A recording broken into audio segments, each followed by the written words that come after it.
सभी धर्म प्रेमी सज्जनों को सादर नमस्ते। साथियों, बहुत बहुत स्वागत है मेरी इस YouTube चैनल पे स्वाध्याय सत्संग रूपी इस आध्यात्मिक चर्चा में। हमने जो है ना, अब मेरे मन में ये विचार आया कि उपनिषदों की श्रृंखला को भी कंटिन्यू किया जाए। तो ईशोपनिषद हम पूरा कर चुके हैं। केनोपनिषद के मैं जो है ना पहला खंड पूरा कर चुका था। आज द्वितीय खंड स्टार्ट करते हैं। केनोपनिषद के द्वितीय खंड में पहला श्लोक है, यद मन्यते सुवेदेति दब्रमेवापि तूनं त्वं वेत्य ब्रह्मणो रूपं यदस्य त्वं यदस्य च देवेस्य नु मीमांस्यमेव ते मन्ये विदितम्। इसका जो है ना, जो इसमें ये विद्यालंकारनी जी ने जो इसकी व्याख्या की है, इसको करता हूँ, फिर उसके बाद इसका पूरा अर्थ समझते हैं। यदि तू मानता है कि ब्रह्म के स्वरूप को तू जानता है, तो तू उसके स्वरूप को बहुत थोड़ा ही जानता है। उस ब्रह्म के स्वरूप को तू जानता है या देवताओं अर्थात विद्वानों में उसका जो स्वरूप प्रकट है वह मीमांस ही है, स्पष्ट नहीं है, अनिर्णीत है। अब इसको थोड़ा गहराई से समझने की जरूरत है। जो कहते हैं, स्वयं मैं भी कहता हूं, जानने की जो बात कहते हैं ये उनके विषय में बात है कि उपनिषद का केन उपनिषद का ऋषि कह रहा है कि यदि तू मानता है कि ब्रह्म के स्वरूप को तू जानता है, तो तू उसके स्वरूप को बहुत थोड़ा ही जानता है। बहुत विचार करने वाली बात है। परमात्मा की चर्चा कितने लोग कर रहे हैं, लेकिन उपनिषद का ऋषि कह रहा है कि जो भी चर्चाएं तुम देख रहे हो, सुन रहे हो, या जो कोई भी कर रहा है या कह रहा है कि मैं ईश्वर को जानता हूं, मैंने ईश्वर का साक्षात्कार किया है, तो जो इस बात की तक की घोषणा कर रहा है कि मैंने ईश्वर का साक्षात्कार किया हुआ है, जैसे मैं स्वयं करता हूं कि मैंने परमात्मा का साक्षात्कार किया हुआ है, मैं I am self realized person, तो ऐसा व्यक्ति भी उतना ही कह सकता है कि जो उपनिषद का ऋषि कह रहा है कि तुम उसको थोड़ा ही जानता है। तू अगर तू कहता है कि मैं उसको स्वरूप को जानता हूं, तो तू थोड़ा ही जानता है। और सत्य क्यों है? क्योंकि अनुभव से गुजर जाओ। तो मैंने बता दिया ना, फिर जो है ना, जब एक बार समाधि अवस्था में पहुंच जाए तो उसके बाद तो वो वर्णन किया ही नहीं जा सकता।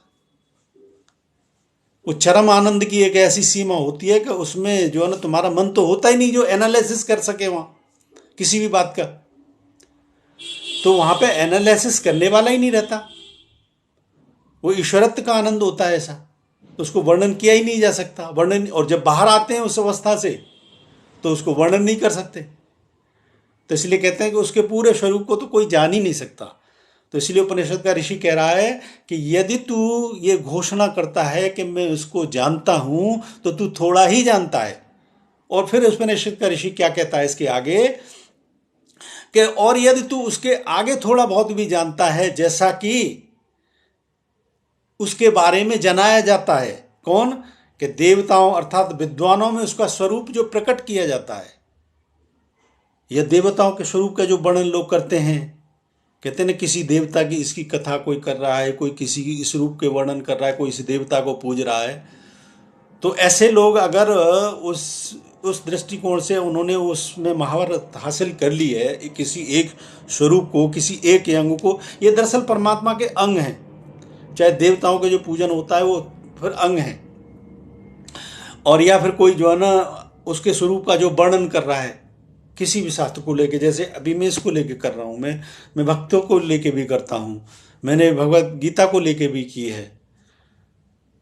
तो जितने भी स्वरूप के जो वर्णन आते हैं, और एक तो बात कही कि यदि तू उसको जानता है तो तू उसको थोड़ा ही जानता है, और इसके बाद उन माध्यमों से जो जनाया जाता है, चाहे वो कथाओं के माध्यम से जनाया जा रहा हो, विद्वानों के माध्यम से जनाया जा रहा हो, तो वो जानना भी अधूरा है, वो पूर्ण नहीं है जानना। इसलिए कहा गया है कि वो मीमांसी ही है, स्पष्ट नहीं है और अनिर्णित है, वो निर्णायक नहीं है। पूरी तरीके से निर्णायक रूप से आप जो कह सकते हो वो नहीं है। वो क्यों ऐसा कह रहा है उपनिषद का ऋषि? क्योंकि एक तो स्वयं साक्षात्कार से जो व्यक्ति गुजर गया वो उसके स्वरूप को जो बता रहा है, तो उसकी शैली तुम्हारी कितनी समझ में आ रही है। और फिर मैंने बता दिया कि वो इससे ज़्यादा वो भी नहीं इसको बता सकता, क्योंकि वो डूब गया तो मन तो रहता नहीं वहाँ पे। एक चरम आनंद की एक सीमा होती है, उस आनंद में डूब गए और जब उस आनंद से बाहर आपका मन आता है तो वो अवर्णनीय अवस्था है। और उसके बाद जो है ना बाह्य जगत में अगर हम देखते हैं, बाह्य जगत में जब जाते हैं और विद्वानों को सुनते हैं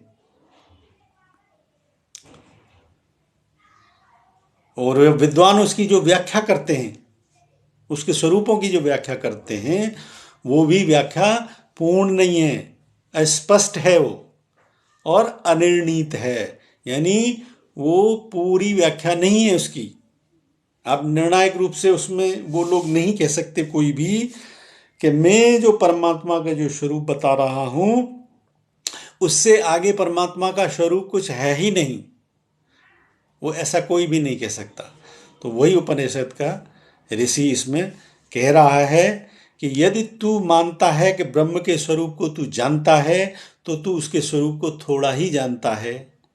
उस ब्रह्म के स्वरूप को जो तू जानता है और देवताओं अर्थात विद्वानों में उसका जो स्वरूप प्रकट है वो मीमांसी ही है, स्पष्ट नहीं है। और देव पूजन में तो दरअसल बीच में ही व्यक्ति रुकावट है, वो तो रुकावट का मार्ग है। क्योंकि देव पूजन में जो जिस देवता से को तुम पूजा करते हो उससे जो आकांक्षा करते हो वो देवता दे देते हैं, लेकिन वो मंजिल तो है नहीं। वो तो जो है ना बीच का मध्य का रास्ता है, बिल्कुल के मध्य में जो हमको चाहिए जीवन यापन करने के लिए, वो तो सिर्फ वहां तक ईश्वर का स्वरूप है। इसलिए भगवत गीता में जो कृष्ण ने जो आगाह किया है, या इसमें मैं संतों की वाणी में नामदेव की जो वाणी पे मैंने जो चर्चा की थी कि जो देवत्व में जो अटक जाते हैं, जो देवताओं के पूजा और गुणगान करते हैं, वो तो बिल्कुल मध्य है। यानी उसमें तो सिर्फ लेन देन है, आप ईश्वर से याचना कर रहे हो, देवताओं के वो स्वरूप से याचना कर रहे हो और उस देवता की शक्ति का जो स्वरूप है वो प्रार्थना तुम्हारी स्वीकार हो जाती है तो वो चीज़ें तुमको मिल जाती हैं।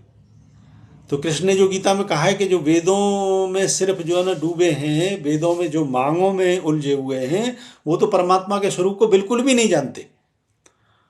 और जगत वालों को तो यही दिखाई देता है कि भाई जो है ना जब ऐश्वर्य इतना आ रहा है तो बस यही है परमात्मा का स्वरूप, लेकिन वो परमात्मा का स्वरूप नहीं है, वो प्रकृति का ही एक स्वरूप है। देवता भी जो है ना जड़ से ज्यादा कुछ भी नहीं है, देवताओं के पास भी कुछ भी नहीं रखा।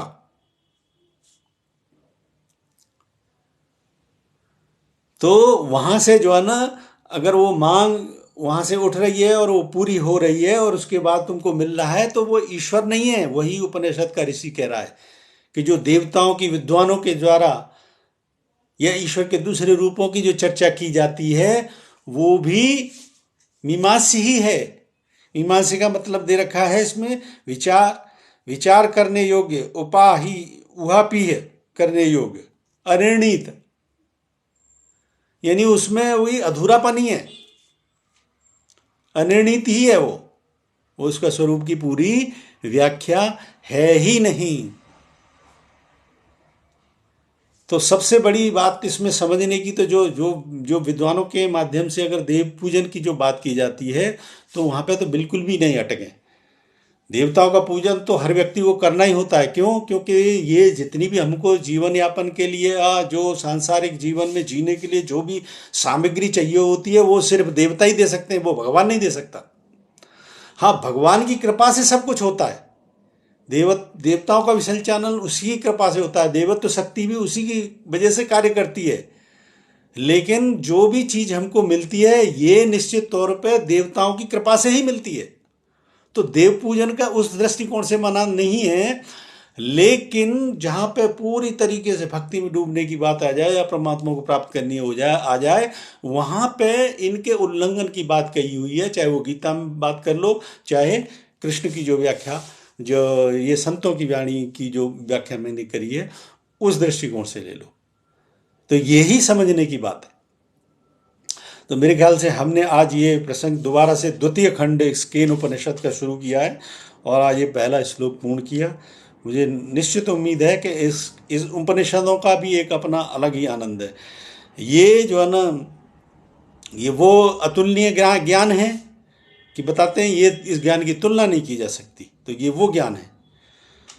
तो इस चर्चा को भी अब मैंने विचार किया है कि इसको भी कंटिन्यू करूँगा, उपनिषदों की चर्चा को भी, और मुझे निश्चित उम्मीद है कि ये चर्चा आपको अवश्य पसंद आ रही होगी। और पसंद आ रही है तो मेरे वीडियो को लाइक करें, शेयर करें, अपने दोस्तों के साथ शेयर करें, जो भी जिज्ञासु हैं इस विषय को जानने के उनके साथ अवश्य शेयर करें, और बेल आइकन को दबाएं ताकि नए वीडियोस के नोटिफिकेशंस आपको मिलते रहें। और बने रहें मेरे साथ। बने रहने के लिए बहुत बहुत धन्यवाद। इत्योम शम, नमस्ते।